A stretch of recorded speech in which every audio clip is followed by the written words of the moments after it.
大家好，我是小美。今天用玉米面来做好吃的。准备一个去皮的胡萝卜，先切成薄片，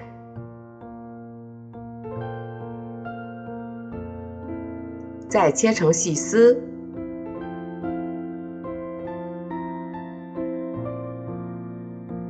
最后再切成小碎丁。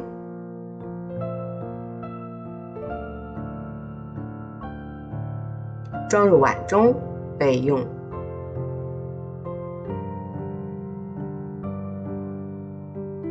准备一根香肠，先切成细条，再切成小碎丁，装入碗中备用。再准备一些小葱，切去葱白，把葱叶切成末，装入碗中备用。再加入1小勺盐，适量的五香粉，1小勺鸡精，1勺蚝油，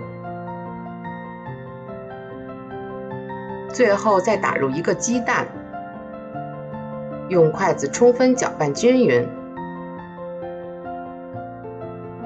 然后加入2勺玉米面，再次搅拌均匀。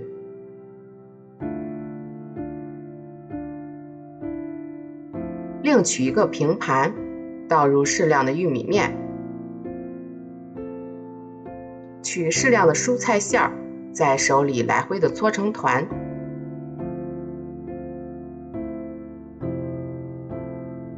搓好的菜团放入玉米面里滚上一圈，均匀的蘸上1层玉米面，然后放一旁备用。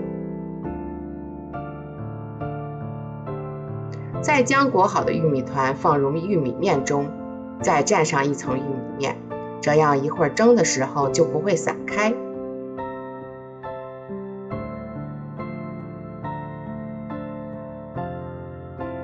再把它放入蒸锅中，盖上盖子，蒸15分钟。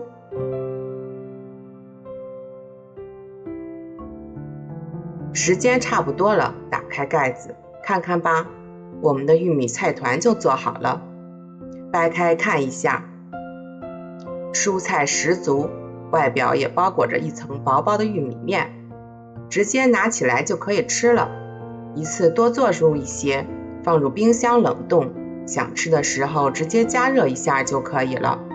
做法非常的简单，如果你喜欢，也来试试吧。我是小美，喜欢我的视频就关注我吧。谢谢您的支持。